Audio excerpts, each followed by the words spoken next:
Vous avez bien mangé? Pas trop? Bon, ça va, il faut les réveiller un petit peu quand même, je pense. Je te fais confiance. Ok, deux, trois petites choses avant de reprendre l'après-midi avec Karine. La première, c'est par rapport au stand à Jules Rennes, on en remet une couche, mais c'est intéressant. On a déjà eu plein de feedbacks intéressants par rapport à la vie de l'asso pendant toute l'année. Donc on vous encourage à venir. N'oubliez pas que vous pouvez gagner votre place pour l'année prochaine. C'est toujours ça de gagner. Et en parlant de faire gagner, on a prévu un petit cadeau pour remercier les 5 premières personnes qui se sont inscrites à Agile Tour cette année. Et le petit cadeau, ça va être le bouquin que vous avez vu ce matin de Jürgen, le Managing for Happiness. Wow. Ils sont derrière les fauteuils. À gauche, tout à gauche. Suspense. Alors, j'appelle donc monsieur Sylvain Calmet. Félicitations, Sylvain. J'appelle Élodie Descharmes.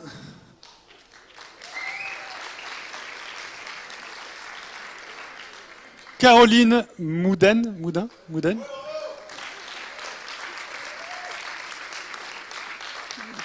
Christelle Le Maréchal, pardon. Les filles s'inscrivent tôt. Hein. Et Anne Debuigne.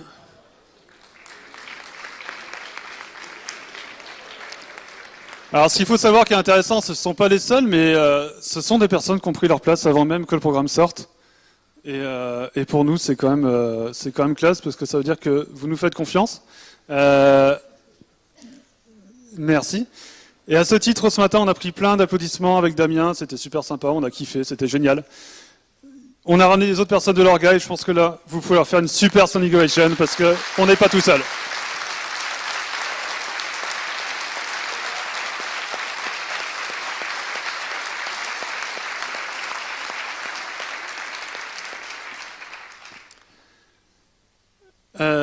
J'avais un truc dans la tête également qui doit ressortir. Les Perfection Games, je remets une couche également, c'est super important. Il y en a eu plein ce matin, il y a eu plein de retours, donc c'est très très bien et je vous encourage à continuer parce que c'est important. Il y en aura également pour Karine. Donc faites-lui plaisir, faites-lui des feedbacks, même des feed-forward si vous voulez, c'est encore mieux. Et je laisse du coup la parole à Marie, qui va vous présenter un petit peu le bel outil qu'est Klaxoon qui va accompagner Karine pendant 1 heure. Oui, bonjour, je me présente Marie. Non, les deux PO, restez là s'il vous plaît. En fait, je voudrais vraiment que vous fassiez une hola pour nos 2 chers PO là, de l'association qui ont fait un boulot de malade et qui nous ont vraiment couvert sur tout le stress qu'ils ont eu, notamment avec le Barnum. Donc, allez, on va faire une petite hola, on va commencer par là. Allez, vous êtes prêts? Allez,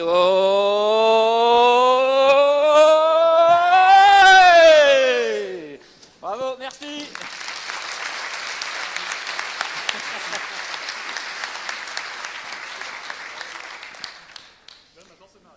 Et maintenant, c'est la vraie Marie. Voilà. Bonjour à tous. Alors, la session qui va démarrer là va être animée en lien avec Klaxoon. Pour ceux qui ne connaissent pas, donc je vais juste vous expliquer très simplement comment vous connecter. Donc, je vais tous vous demander de sortir votre device, un smartphone, une tablette, un ordinateur, ce que vous avez avec vous. Et vous allez pouvoir lancer une page internet avec le navigateur que vous avez sur votre device. Et quand vous serez sur Internet, le principe est simple, il s'affiche à l'écran là. Je vais quand même vous expliquer. Le principe, c'est d'aller sur l'URL live.klaxoon.com. Il y a bien 2 O à Klaxoon, sinon ça ne marchera pas. Donc allez bien sur live.klaxoon.com et ensuite laissez-vous guider. C'est simple, vous verrez, on vous demandera un code session qui est celui qui est à l'écran.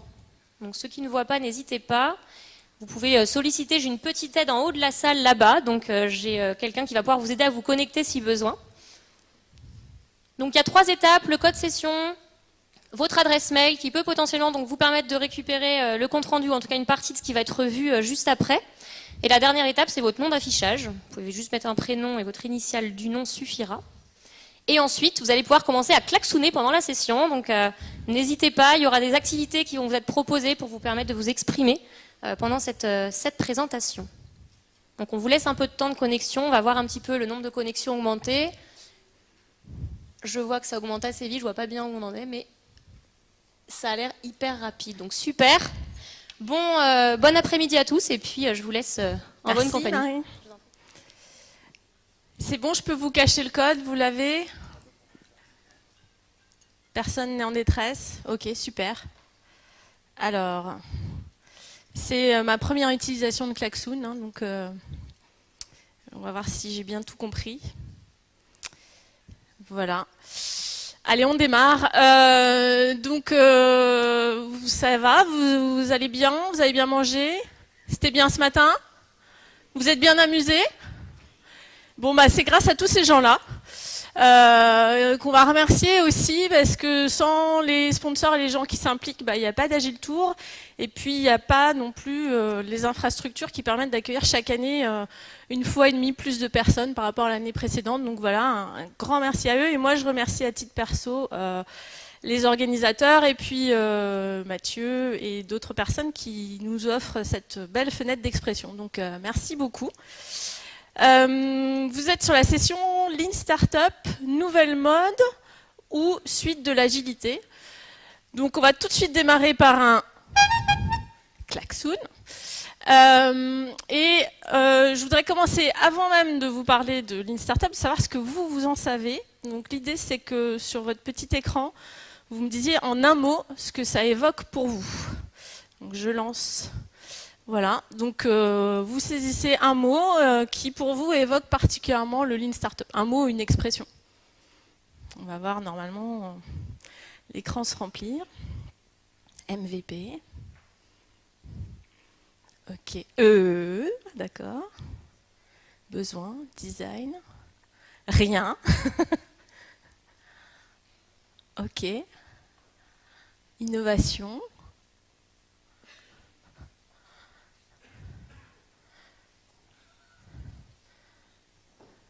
Cool.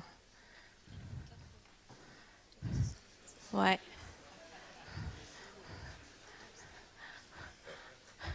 J'ai pas vu, il y a un truc qui a dû faire rire. Est-ce que tout le monde a voté à peu près?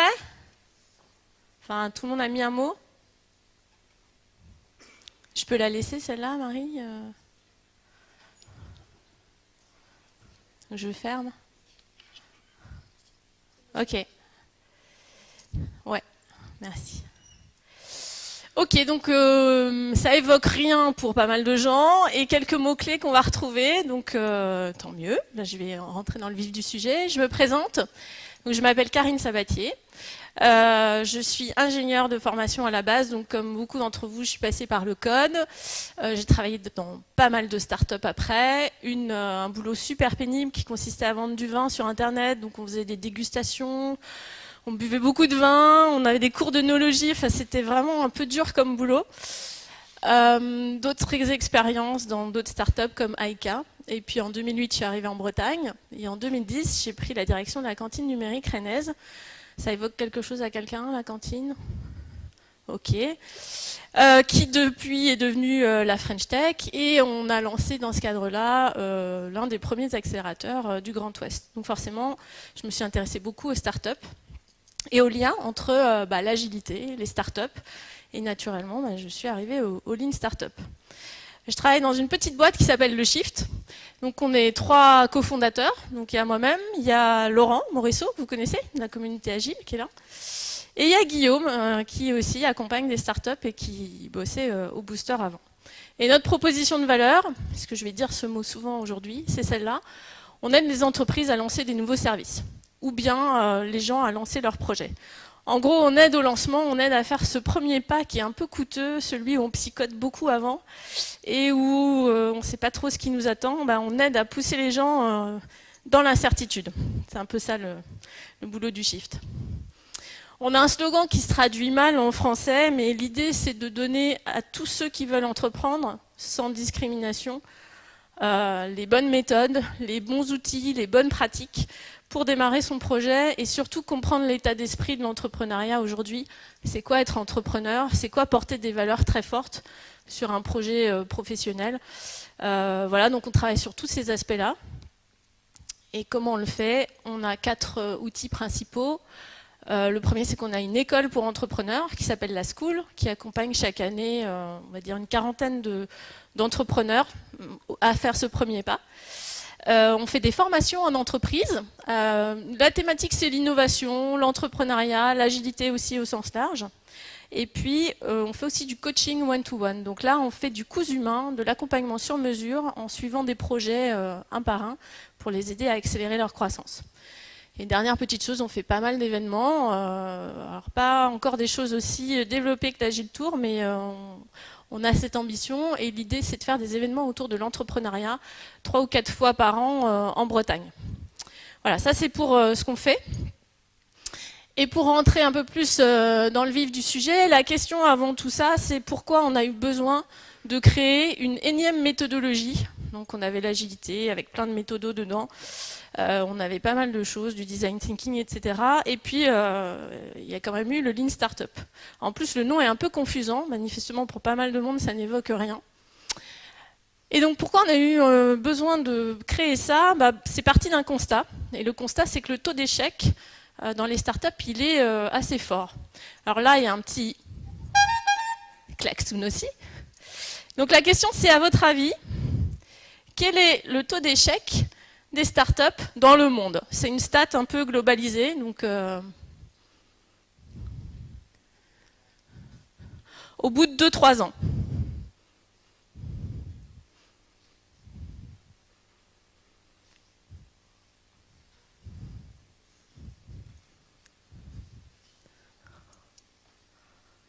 Bon, ça se remplit en tout cas très fort du côté de 75-95%.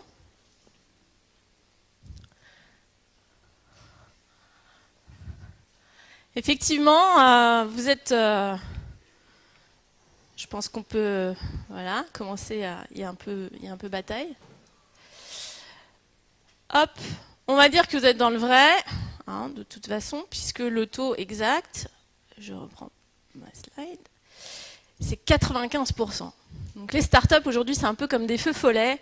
Ça brille très très fort dans la nuit, mais pendant pas très longtemps, et après, pouf, et ben, il y en a pas mal qui se plantent. Vous en connaissez une qui s'est plantée il n'y a pas très longtemps, qui s'appelle Take It Easy, qui était à Rennes, qui a écrit sur Medium un petit mot d'au revoir. Et il y a de plus en plus de startups d'ailleurs qui écrivent sur les raisons de leur échec. C'est assez intéressant à les lire. Donc allez voir Chloé Rouse. Elle explique pourquoi ils se sont plantés. Et ils se sont plantés comme beaucoup parce qu'ils ont construit un produit dont personne ne veut. Ils ont construit le mauvais produit. La plupart du temps, la raison pour laquelle les startups échouent, c'est parce qu'elles construisent un produit qui ne trouve pas son marché. C'est un peu inquiétant, mais la bonne nouvelle, c'est que parmi celles qui réussissent, enfin d'abord, il y en a qui réussissent, et ensuite, on a eu besoin de Lean Startup parce que parmi celles qui réussissent, il y en a pas mal en fait qui n'ont pas réussi grâce à l'idée de départ, mais qui ont dû chercher, pivoter, itérer jusqu'à un plan qui marche.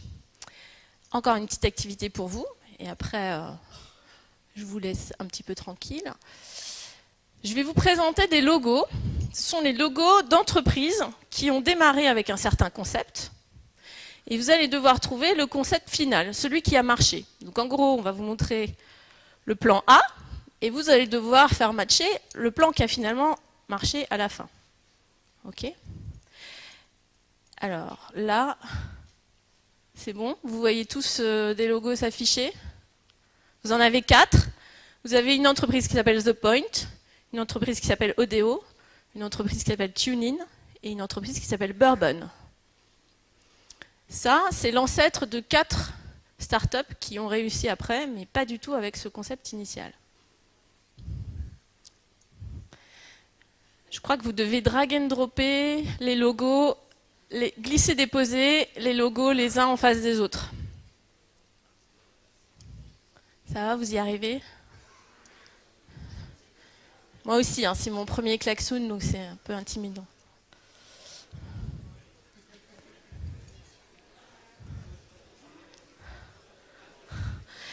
J'entends beaucoup de bruit, là, ça veut dire que vous échangez entre vous ou que vous copiez sur le voisin, c'est ça? Ok. Bon, c'est assez facile hein, quand on procède après par élimination. Là, on vous a vachement aidé avec Klaxoon.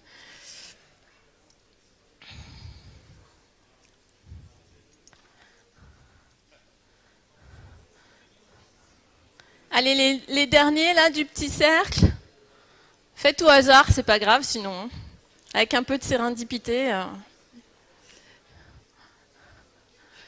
Je précise que ce n'est pas noté. Hein ? Si vous avez faux, c'est pas grave. Ok. Alors, et c'est là que je ne sais pas trop où aller. Dessus ? Ok. Alors, TuneIn, bon, c'était facile. TuneIn, c'est devenu YouTube. Vous connaissez l'histoire derrière YouTube, TuneIn ? Donc, TuneIn, au départ, c'était une plateforme de dating par vidéo, donc de rencontres par vidéo. Donc, ils avaient toute la technologie qu'il fallait pour streamer de la vidéo, la bande passante, stocker de la vidéo, etc. Bon, ils pédalaient un petit peu dans la choucroute avec leur business model jusqu'à ce qu'il y ait un événement un peu fondateur. En fait, Janet Jackson a donné un concert, alors je ne sais plus si c'était le Super Bowl ou les MTV Music Awards, et malencontreusement, on a vu une partie de son anatomie qui n'aurait pas dû être dévoilée. Et là, tout l'Internet s'est déchaîné pour retrouver ce morceau de vidéo où on voyait Janet Jackson dénudée. Et ça a été un petit peu là que les fondateurs de YouTube se sont dit, mais on a tout ce qu'il faut, nous, en fait, pour stocker toutes les vidéos du monde entier et que tout le monde puisse retrouver n'importe quelle vidéo à n'importe quel moment. Donc faisons ça. Bourbon, donc, qui est celle qui est ici, c'était une appli mobile un petit peu comme Foursquare avec de la géolocalisation. On pouvait entrer dans un espace géolocalisé et puis il y avait un petit réseau social et surtout il y avait des photos. Et en fait, en scrutant un peu plus l'usage de leur appli par leurs utilisateurs, les fondateurs se sont aperçus que tout ce qu'ils utilisaient, c'était les photos et les petits filtres sur les photos. Donc ils ont fait un petit focus en fait sur la fonctionnalité partage de photos et c'est devenu Instagram. The Point. Alors vous avez été un peu aidé parce que ça vous disait ce que ça fait. L'idée c'était de se regrouper entre citoyens, entre amis, pour porter des actions collectives, que ce soit militantes, politiques, etc. Alors groupons à garder cette idée de se grouper ensemble pour faire quelque chose, avec un but un tout petit peu moins noble qui est d'acheter des choses à bas prix. Mais bon, quand on cherche un business model, ça arrive. Et Odeo, qui est donc l'ancêtre de Twitter. Donc Odeo, c'est la boîte d'Evan Williams qui faisait du partage de podcasts. Donc vous pouviez partager vos podcasts favoris. Malheureusement, peu de temps après qu'il soit créé, Apple a décidé de créer iTunes. Donc ils se sont dit, il va peut-être falloir qu'on trouve autre chose. Et au cours d'un hackathon interne, en fait, Jack Dorsey est venu avec l'idée de Twitter qu'ils ont réalisé en très très peu de temps. Voilà, donc ça vous montre que finalement, quasiment, vous pouvez faire l'exercice avec beaucoup de startups, beaucoup de projets numériques que vous connaissez, quasiment personne ne déroule le plan initial sans accroc. Ok ? Donc ça, on a vu.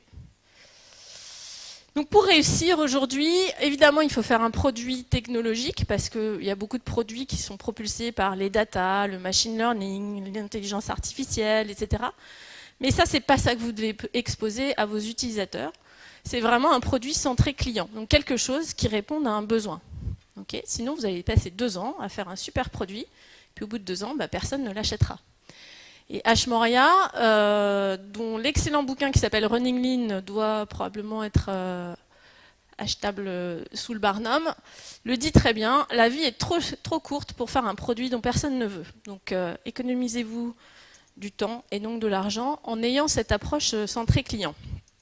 Voilà, donc on arrive à ce besoin de changer de paradigme, c'est-à-dire de ne plus faire des produits dans des usines comme des yaourts et puis ensuite dépenser beaucoup d'énergie, de publicité, de marketing, de communication pour amener ce produit aux clients et faire que les clients veuillent ces choses et veuillent les acheter. On va changer le paradigme et on va faire des produits que les gens veulent. Alors ça paraît pas grand-chose d'inverser ces 2 petits termes, de passer de je fais en sorte que vous vouliez mon produit à je vais faire un produit que vous voulez dès le début, mais c'est un petit peu l'approche que je vais vous expliquer. Lean Startup, c'est une méthode qui va vous permettre de naviguer dans un contexte d'extrême incertitude. Quel type d'incertitude? Quand vous êtes une start-up, ça c'est la définition de Dave McClure, le monsieur en photo, vous ne savez pas très bien qui sont vos clients, qu'est-ce que vous allez faire comme produit et comment vous allez gagner de l'argent. Alors là, j'en vois plein dans la salle qui se disent « Ah, mais en fait, on est une start-up. » Ouais. Donc vous voyez, les 3 piliers de l'entreprise, le client, le produit, le business model, eh ben, il est incertain. Donc on avait besoin de quelque chose, d'un cadre qui nous permette de naviguer dans ce type d'incertitude. Est-ce que je sais faire le bon produit?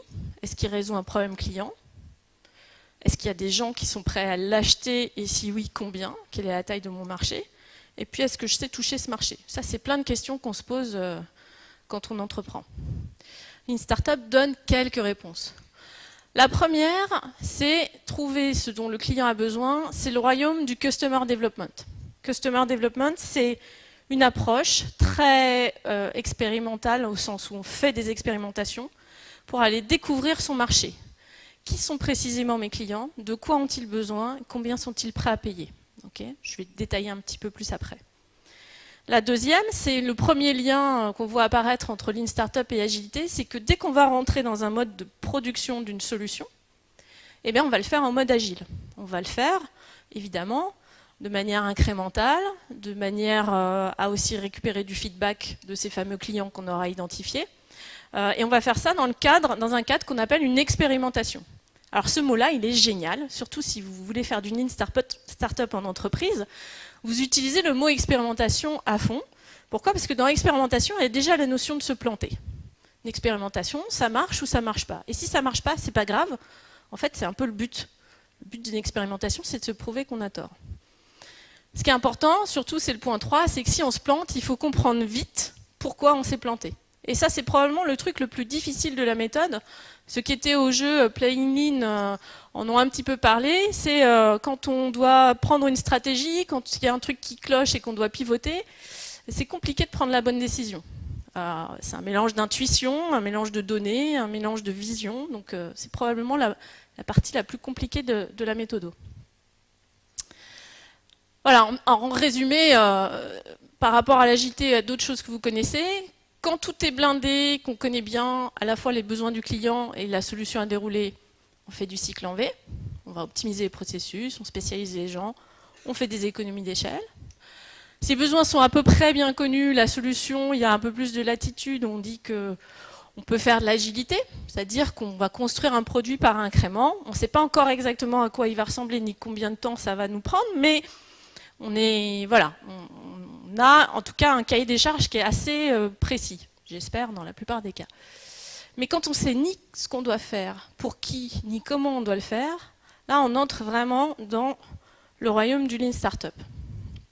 Ceux qui ont théorisé ça très très bien, il y a quelques années, c'est les Shadocks. 2 citations qui sont, je pense, très représentatives d'une startup. Quand on ne sait pas où on va, il faut y aller et le plus vite possible. Donc ça, c'est la notion de naviguer dans l'incertitude. La seule chose qui va vous sortir de l'incertitude, c'est l'action, et surtout d'agir vite, parce que votre plus précieuse ressource, c'est le temps. Et la deuxième citation que j'aime beaucoup, c'est « En essayant continuellement, on finit par réussir. Donc plus ça rate, plus on a de chances que ça marche. » Ça symbolise très bien la culture d'essai-erreur qu'on essaye de mettre en place dans le Lean Startup. Voilà, donc gardez les Shadocks, ils ne disent pas que des bêtises, c'est pas toujours complètement loufoque, quoique. Non, blague à part, les gens qui ont vraiment commencé à théoriser sur le Lean Startup, c'est ces gens-là. Donc à gauche, vous avez Steve Blank, le père du Customer Development. Alors Steve Blank, il a dit 2 choses très importantes. La première, c'est qu'il n'y a aucune information qui concerne le client derrière votre écran. Okay. La seule personne qui sait ce dont le client a besoin, c'est le client. Donc il faut aller le voir. Il faut aller le voir vous. Il ne faut pas payer une agence pour faire ça. Il faut aller se confronter au client. Et le corollaire, c'est qu'il n'y a aucun business plan que vous écrivez derrière votre ordinateur qui survit au premier contact client. Votre business plan, vous pouvez être sûr qu'il vole en l'éclat le jour où vous allez rencontrer et signer votre premier client. Il y a plein de choses derrière le Customer Development. Retenez simplement que c'est une approche aussi itérative pour découvrir de manière très qualitative et très fine les besoins de ses clients. La deuxième personne, alors Steve Blank, il a enseigné à Berkeley, Et il a eu en 2008 un élève que vous connaissez, assez brillant, qui s'appelle Eric Ries. Et Eric Ries, c'est lui qui a mis ensemble les pièces du puzzle. Il s'est dit, moi je suis développeur, je fais de l'agilité sur sa boîte qui s'appelle IMVU. Je suis en train de suivre un cours sur le Customer Development et j'utilise du logiciel open source. Tout ça, si je le package, alors il ne s'est peut-être pas dit comme ça, mais il s'est dit ça fait beaucoup de sens pour les startups d'utiliser ce type de méthodo. Donc il a écrit en 2011, 3 ans plus tard, après avoir formalisé tout ça, il a écrit son bouquin The Lean Startup. Il y en a certains peut-être qui l'ont lu dans la salle? Ok. Lisez Running Lean, et après vous lisez de Lean Startup, c'est peut-être mieux dans ce sens-là. Et le dernier qui a beaucoup apporté, c'est Alexander Osterwalder, qui est, alors lui pour le coup, c'est directement inspiré aussi du management visuel qui est très utilisé dans les méthodes agiles, et qui nous a amené des outils de modélisation business, des outils visuels, et vous en connaissez certainement un, qui s'appelle le Business Model Canva. Qui connaît le Business Model Canva? Voilà, quasiment tout le monde. Voilà, donc un gros apport aussi d'Osterwalder. Pour la petite histoire, ça a failli s'appeler Agile Startup. Vous irez sur le blog d'Eric Ries qui s'appelle Startup Lessons Learned. Et dans son post fondateur, il dit voilà, j'ai un peu hésité entre Extreme Startup, Agile Startup, puis finalement je vais garder Lean. Lean au sens de consommer, cramer le moins de ressources possible. Voilà, il dit les Lean Startup, elles utiliseront du logiciel open source, de l'agilité, et elles feront du customer development, c'est-à-dire elles auront une approche complètement centrée client. Voilà. Voilà, donc ce qu'on garde du lean, c'est vraiment le côté chasse au gaspille, être maigre, c'est-à-dire faire juste la bonne chose au bon moment. Ceux, encore une fois, qui ont fait l'atelier Playing Lean se sont aperçus que ça ne sert à rien de développer plein de features, il faut juste développer la bonne feature au bon moment. Bon, c'est un petit peu ça les concepts qu'il a voulu garder derrière. Voilà, alors 2006, 2005, 2006, 2008, c'est l'explosion des startups. Hein, c'est Airbnb, c'est Booking, c'est des Spotify, etc. Et il y a un autre besoin qui émerge, c'est qu'il faut qu'on arrive à trouver un langage commun pour se parler business et innovation.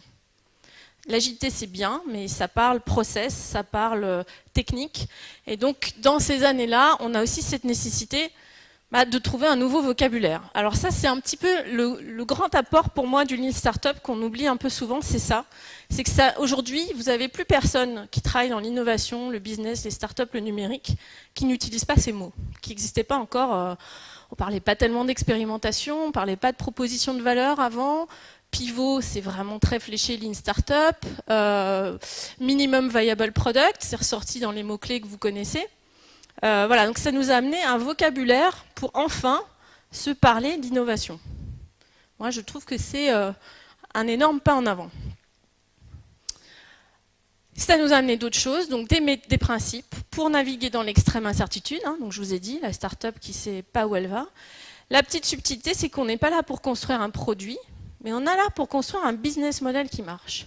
Une petite subtilité par rapport à l'agilité qui reste encore dans le cadre du produit. L'équipe agile, elle est là pour développer un produit de la manière la plus vertueuse possible, en ayant un time to market le plus réduit possible, etc. Sur le Lean Startup, on va travailler tout le business model, enfin tout le modèle. Le modèle de l'entreprise, comment elle gagne de l'argent, etc. C'est l'outil d'Alexander Osterwalder, ce sont les canevas. Celui que je vous montre aujourd'hui, c'est celui d'Ash Maurya, dont je vous ai déjà parlé. Lui, il a dérivé un petit peu, il a fait son propre canevas. Il y a plein de canevas, hein, je ne vais pas vous les détailler, mais celui-ci, c'est vraiment un outil donc, qui permet de cartographier comment une entreprise, un business naissant, va créer de la valeur, va délivrer cette valeur au client et va capturer de la valeur. Je décrypte. Si vous regardez, il y a 9 cases. À droite, les clients. Qui sont mes clients? À gauche, quel est leur problème? Donc déjà, si je n'ai pas fait la partie développement client, pour parler à mes clients et savoir ce qu'ils ont comme problème, je ne peux pas démarrer mon projet. Au milieu, quelle est la promesse que je leur fais? Ma proposition de valeur. Je leur dis que je vais résoudre leurs problèmes, mais comment? Qu'est-ce que ça va changer dans leur vie? Ok. En haut, la solution, c'est comment vous faites ça? Est-ce que c'est une application? Est-ce que vous faites un service à la main? Est-ce que c'est un site web? Est-ce que ce sont des boutiques dans la ville, etc. Ok. Les canaux qui sont ici, je ne sais pas si vous voyez ma souris, voilà, qui sont cachés un petit peu, c'est comment vous allez délivrer votre proposition de valeur, qui est au milieu, à ces segments clients que vous avez identifiés. D'accord ? En bas, les revenus, comment vous gagnez de l'argent. Et en bas à gauche, combien ça vous coûte de faire tout ça, de produire tout ça.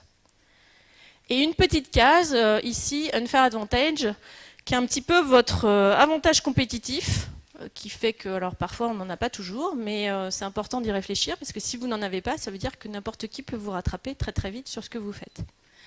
Ok, donc avec un outil comme ça, très très simple, 9 petites cases, on est capable de modéliser rapidement comment un business crée un produit, le délivre à ses clients et capture de la valeur. Ça va avec le Canva?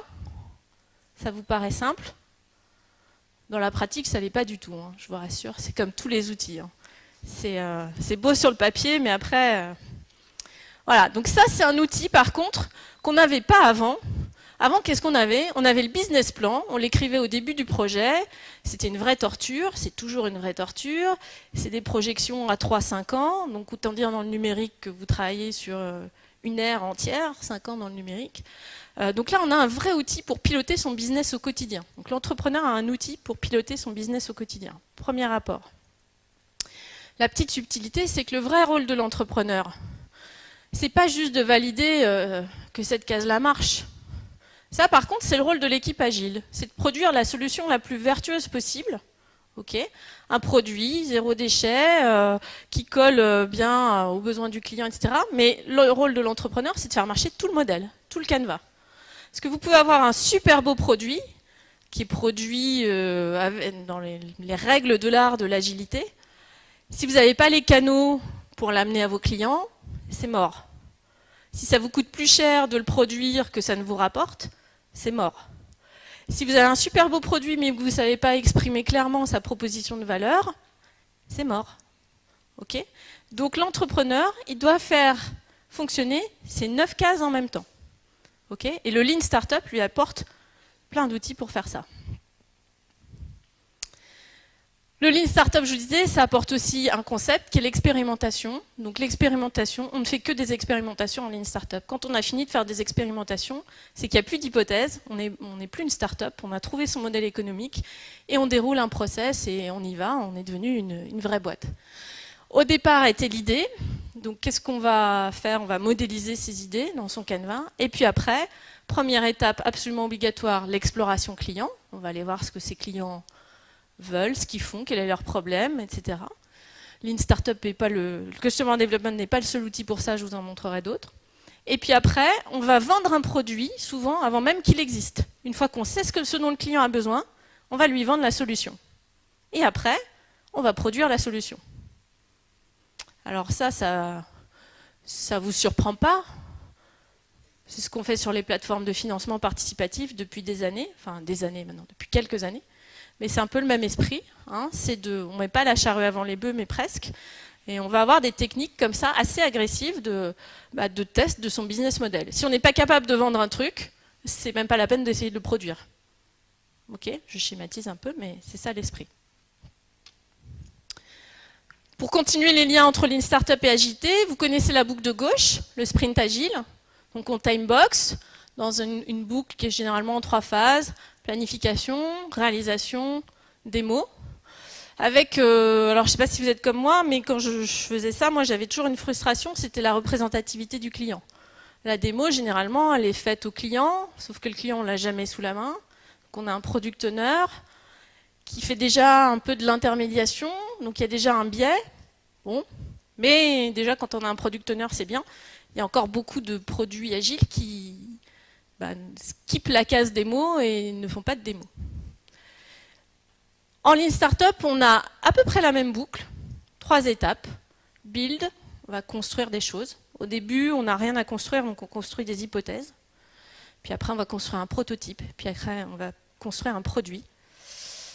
Measure, on va mesurer à chaque fois l'impact de ce qu'on vient de faire. Alors, on va utiliser beaucoup d'analytics, beaucoup de data, beaucoup de tests AB. Vous avez peut-être entendu des choses comme ça. Et puis, la phase la plus compliquée, ce que je disais tout à l'heure, c'est l'apprentissage. Comment on sait qu'on va dans le mur ou pas? Alors, il y a des cas où c'est évident qu'on va dans le mur, et il y a des cas où le succès est tiède, et on ne sait pas trop si on doit persévérer ou pivoter. Donc ça, c'est un des écueils du Lean Startup, et c'est vrai qu'au quotidien, c'est pas évident à gérer. Il y a quand même deux petites différences entre ces boucles-là, c'est celles qui sont inscrites en bas. L'objectif du sprint agile, c'est de délivrer rapidement. L'objectif de l'expérimentation Lean Startup, c'est d'apprendre rapidement. Okay, on n'est pas encore sur de la production, on n'est pas encore, on essaye vraiment d'apprendre plus rapidement que ses concurrents ce que le client veut vraiment pour se démarquer. Ça va pour vous les boucles? Voilà, donc en gros, on va mélanger la réalisation produit, ce que j'ai pas dit, mais ça coule pas de source, donc je vais le dire. C'est que dans la partie build, une fois qu'on commence dans Lean Startup à produire une solution, évidemment, on le fait en mode agile. Donc, en fait, il y a une boucle agile dans la partie build. Enfin, il y a des boucles agiles dans la partie build. Les deux méthodes s'imbriquent. Okay, mais surtout, on continue toujours, quelle que soit l'étape à laquelle on est, à faire de l'exploration marché. Donc, on continue toujours à garder un lien client très, très fort. Si je schématise, et là, c'est un peu provoque. C'est la slide un peu provoque. Mais c'est pas moi qui l'ai dit, donc... je ne l'assume pas. Être agile, c'est le faire bien. Le étant le produit. Lean Startup va ajouter, avec cette approche très customer-centrique, faire la bonne chose bien. Encore une fois, je vous disais, c'est tout le canevas qu'il faut valider. Il ne suffit pas de faire un super produit de manière très vertueuse dans son coin. Il faut que ce soit le bon produit pour le bon client. Donc, gardez en tête cette petite distinction. Vous m'avez dit MVP, Minimum Viable Product. Ok, pourquoi on a mis un skateboard? Je passe vite sur ces concepts. Je pourrais vous faire une journée sur le MVP, mais voilà. L'idée, c'est de se dire, le lean, voilà, cette partie main, comment je peux faire à chaque étape de mon expérimentation pour quand même délivrer ma proposition de valeur au client. Exemple, je veux faire une voiture, ça c'est ma vision. C'est quoi la proposition de valeur de la voiture? C'est de se déplacer plus vite qu'à pied. Si je vous fais juste un bout de voiture, une roue, bon, si vous êtes très fort, vous allez quand même y arriver, mais ça ne va pas beaucoup vous aider.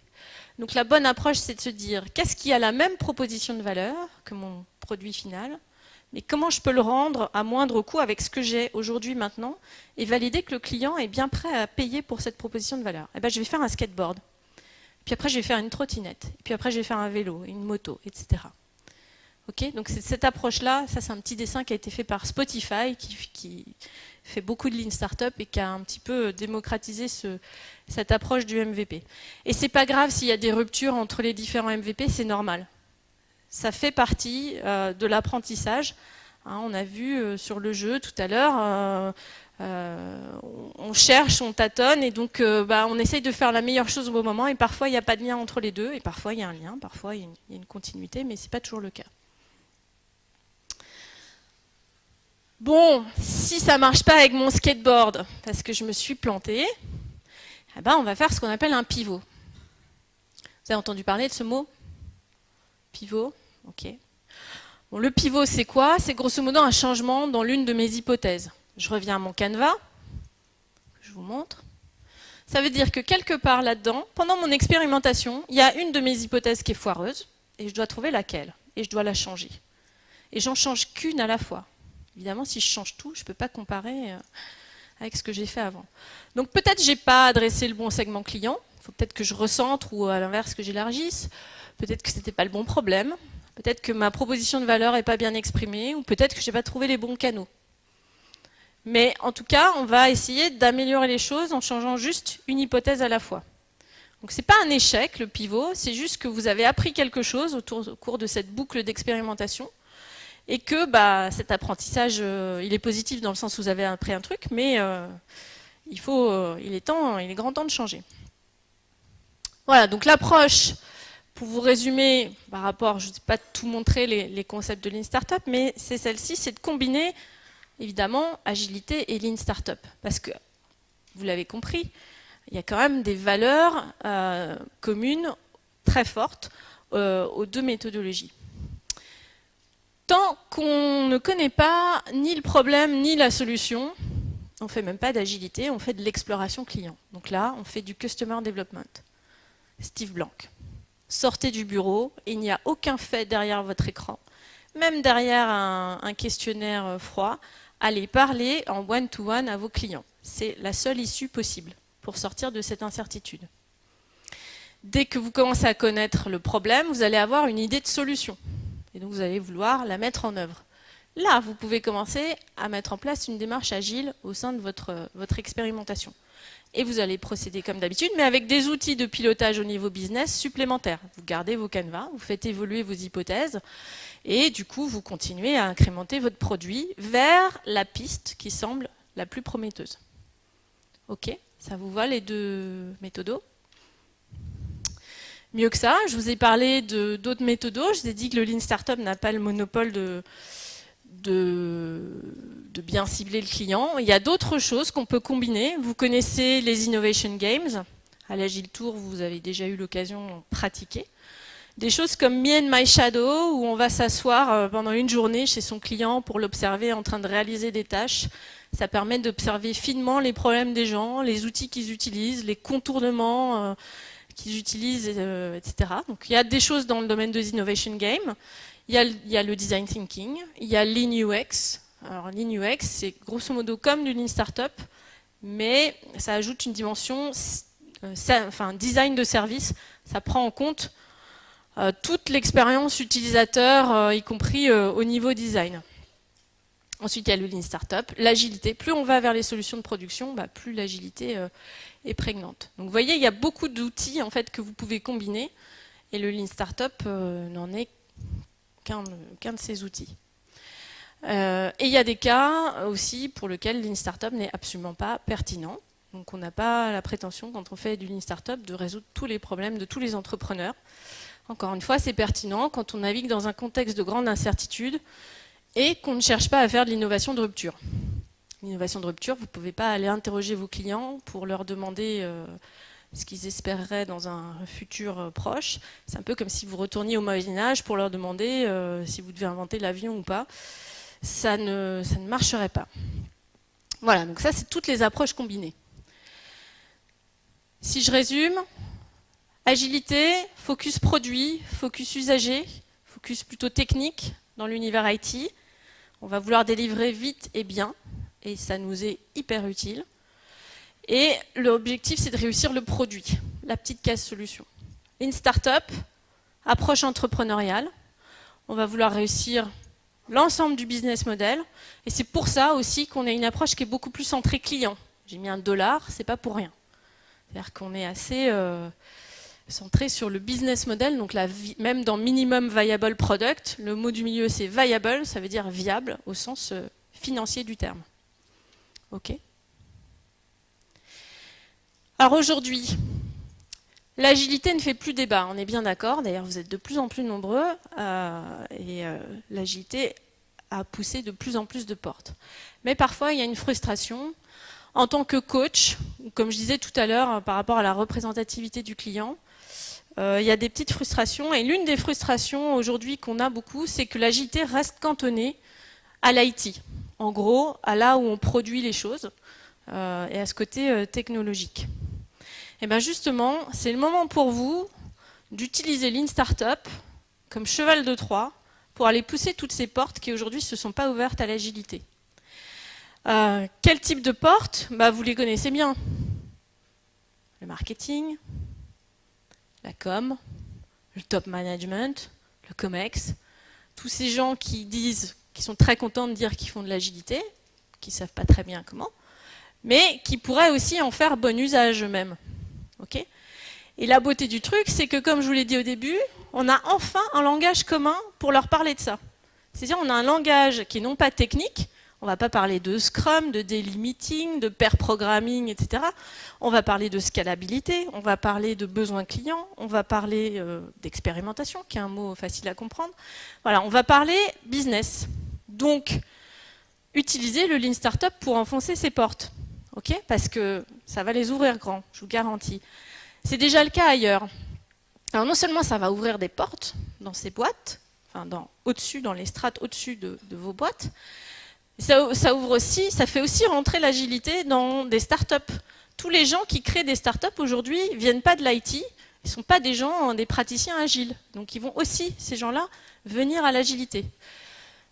Lean Startup a déjà permis d'ouvrir ces portes-là. Okay, bon, les startups, on s'en doute, les startups technologiques, elles n'ont pas de mal avec ça.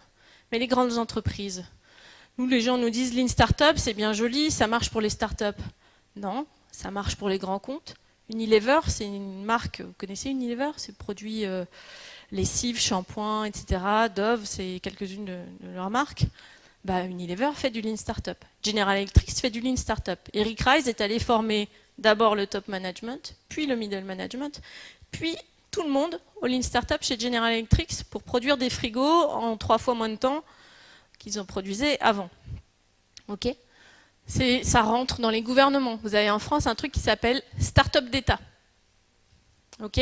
Startup d'État, c'est comment je fais en France pour construire des startups avec les ressources que j'ai à disposition, c'est-à-dire principalement des données ouvertes.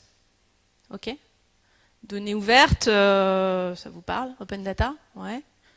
Donc aujourd'hui, vous avez une trentaine de startups, vous allez sur beta.gouv.fr et vous avez une trentaine de startups qui fonctionnent en Lean Startup et qui font de l'agilité en dessous.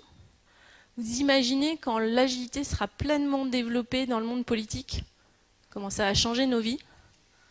Non mais normalement, ça doit nous faire rêver, ça.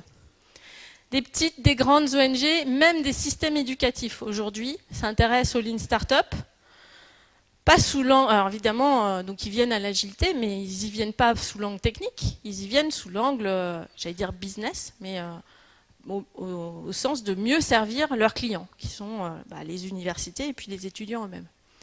Okay, donc c'est déjà le cas dans plein d'endroits.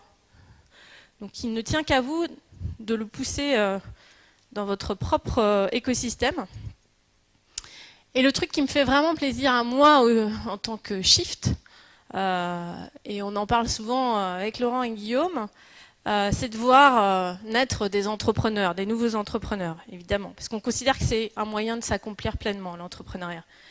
Moi, j'ai cette intuition que les agilistes d'aujourd'hui sont probablement les meilleurs entrepreneurs de demain.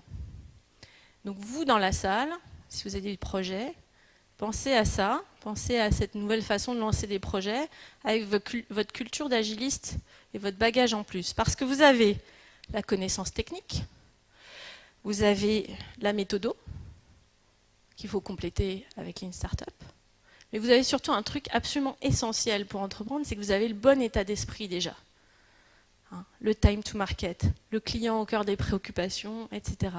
Donc il ne manque plus qu'à créer le projet et vous lancer. Donc vous êtes probablement les meilleurs entrepreneurs de demain. En tout cas, j'espère que ça vous donnera envie de lancer votre propre boîte. Voilà. Et je termine là-dessus. Si vous vous lancez, pensez à Lean Startup.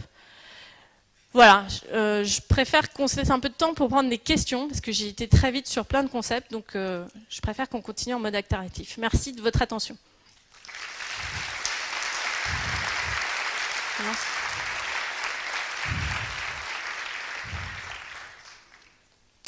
Et du coup, j'ai lancé le Perfection Game sur Klaxoon, donc si vous voulez le remplir pendant ce temps-là.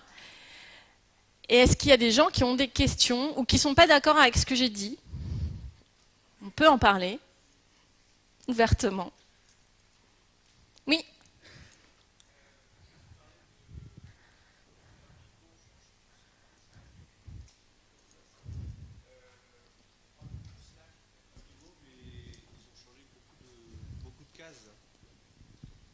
Merci. Donc, alors je la répète question, peut-être pour les autres. Ouais. Donc on parle beaucoup de Slack quand on parle de pivot, et tu disais que sur le canvas qu'on a vu tout à l'heure, il fallait changer juste une case. Et il me semble qu'ils en ont peut-être changé beaucoup, ou alors c'est un méga pivot, je sais pas. Alors on peut faire des méga pivots, c'est pas interdit. La plupart du temps, on fait quand même des pivots successifs. Pourquoi? Parce qu'on est dans une approche un peu semi-scientifique. Alors c'est à la fois très de l'heuristique et à la fois scientifique, dans le sens où on procède comme les scientifiques. Vous avez vu la méthode, d'abord on crée un modèle, c'est exactement ce que font les scientifiques. Quand Einstein a dû parler de la relativité, rien que ça, donc me dites pas que c'est compliqué sur vos projets, parce que j'ai un exemple où c'est vachement plus dur, hein.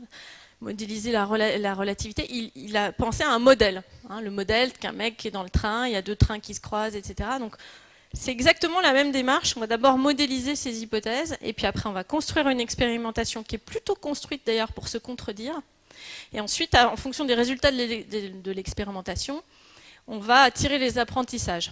Alors évidemment, si à partir d'une situation A, on change plusieurs trucs, bah, on finit par comparer. Enfin, si tu as un résultat différent, tu ne sais plus quelle est l'hypothèse que tu as modifiée qui produit un résultat différent. C'est pour ça que nous, on recommande de modifier qu'un élément à la fois.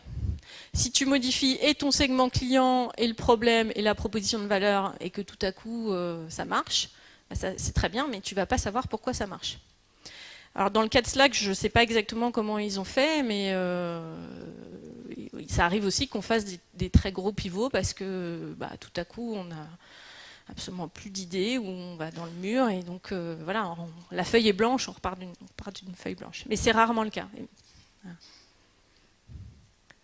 D'autres questions? Oui?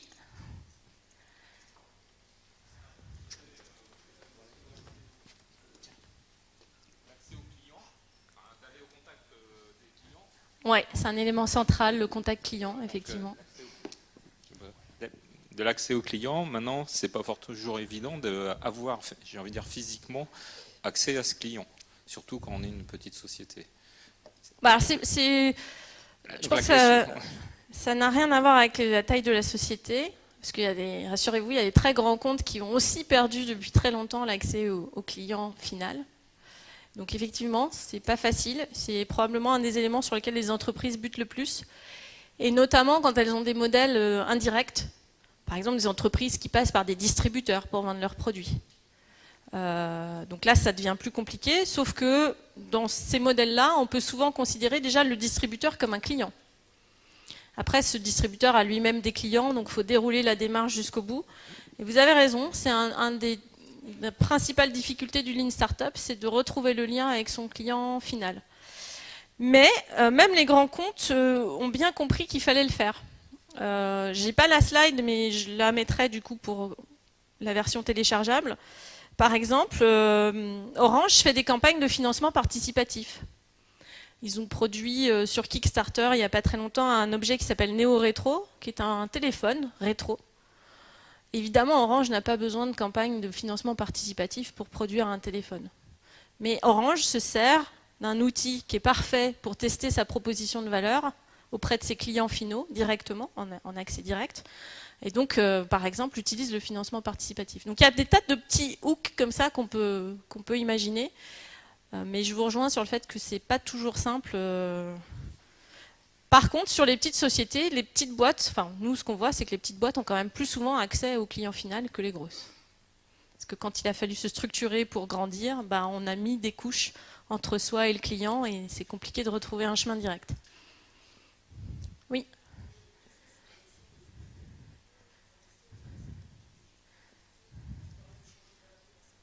Ouais.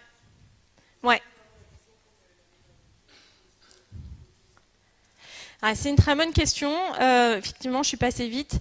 Donc la question c'est c'est sur le pivot. J'ai dit que c'était un changement de stratégie sans modifier la vision. Est-ce que la vision doit être modifiée aussi ou pas? Bon, là c'est pareil, il n'y a pas de règle. Généralement, la vision c'est ce qui te permet de garder le cap vers ton idéal. Si tu n'as pas ça, le risque c'est que tu pivotes, tu pivotes, tu pivotes, tu pivotes, et puis tu trouves un chemin qui marche. Mais ce n'est pas du tout ton idéal, ce n'est pas du tout ce que tu as envie de faire dans la vie, ce n'est pas du tout les valeurs que tu portes sur ton entreprise. Donc c'est pour ça que la vision, l'idéal, c'est important, ça te permet de garder le cap et de ne pas faire un produit qui marche, parce qu'il a trouvé un marché, mais qui ne correspond plus du tout à tes aspirations. Après, la vision, elle peut évoluer aussi, hein. On parlait de Slack tout à l'heure. Au début, ils voulaient faire un jeu vidéo. Ils finissent par faire une plateforme d'instant messaging en entreprise. Voilà. Par contre, je pense qu'ils ont retravaillé sur la vision au moment où ils ont fait ce méga pivot. Toujours avoir une vision. C'est vraiment les valeurs. D'ailleurs, cette vision, elle doit se traduire dans la proposition de valeur.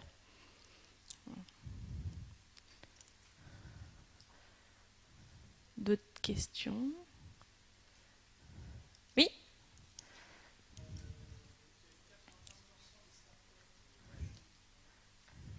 Ou avant? Ou avant les 3 ans. Est-ce qu'on a un feedback sur l'application de Lean Startup et l'amélioration de ce pourcentage?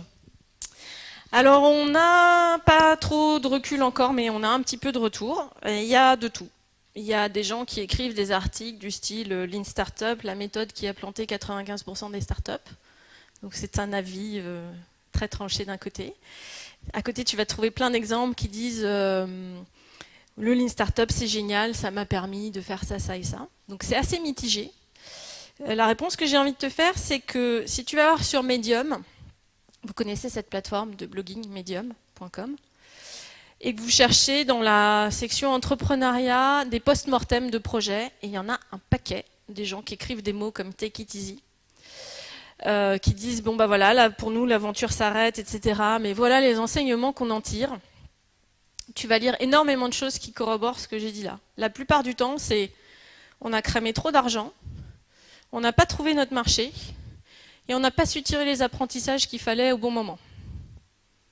Et dans quasiment tous les cas de figure, on retrouve ces raisons-là. Alors à l'inverse, c'est pas parce que tu fais du Lean Startup que tu le fais bien. Il y a des tas de gens aussi qui font pas de Lean Startup et qui réussissent. Enfin, encore une fois, c'est un cadre, c'est une méthode, ça te donne des outils. Je dirais ça te dispense pas de faire des conneries et de mal faire les choses, et c'est certainement pas un gage de succès. C'est un cadre général qui te donne des nouveaux outils, hein, comme le Canva. On n'avait pas quand même. Bien dire qu'il y a avant 2008, tu avais une petite boîte, tu voulais piloter ton activité au quotidien, mais tu n'avais rien, quoi. Enfin, si tu avais un tableau de bord Excel au mieux avec des chiffres, mais tu n'avais pas d'outils qui te permettent comme ça de poser tes hypothèses et de procéder par itération. Donc j'ai pas de réponse hyper tranchée. Est-ce que ça améliore les chances de succès? J'ai envie aussi de répondre que tous les accélérateurs, aujourd'hui toutes les structures accompagnantes vont vers ce type de méthode. Que ce soit Lean UX, Design Thinking, Lean Startup, pas parce que c'est de la méthode, pas parce qu'il y a du Canva, etc. Mais parce que le cœur, c'est de faire un truc qui correspond aux besoins clients. C'est ça le truc. Voilà. D'autres questions? Oui. MVP. On l'utilise à toutes les sauces, c'est vrai. Alors moi j'ai ma définition à moi. C'est le plus petit produit viable qui permet de valider sa proposition de valeur. Donc chaque mot compte. Le plus petit produit, ça veut dire le moins d'efforts possible, en tout cas le moins de coûts. Voilà. Viable, donc avec un prix. Donc mon MVP, je dois, dès la phase exploratoire en MVP, je dois faire payer mon client.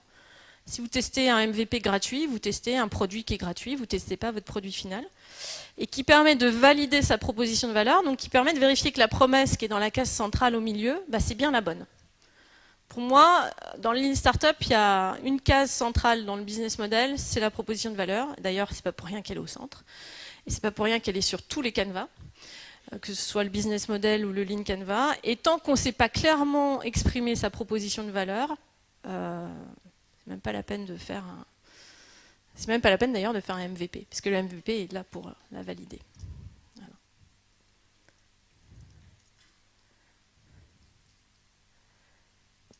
Une petite dernière.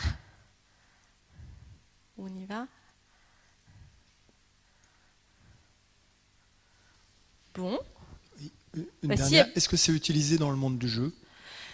Dans le monde du jeu, alors je suis pas du tout spécialiste de l'univers du jeu vidéo. Je connais des projets qui l'utilisent. La particularité du monde du jeu vidéo, c'est que il faut élargir un peu le concept du problème.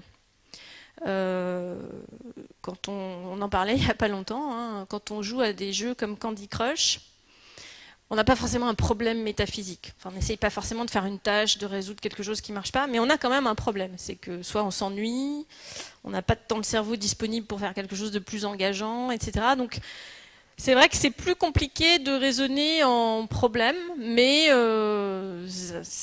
en élargissant l'approche, ça marche aussi. Après, je suis vraiment pas du tout spécialiste de cet univers. Il faudrait poser la question au cluster jeux vidéo qui existe à Rennes. Par contre, sur des grosses boîtes comme Ubisoft qui font des gros softs, enfin des gros jeux, des blockbusters, je connais des projets sur lesquels il y a eu du Lean Startup. Voilà. Après, je ne vais pas trop répondre à votre question.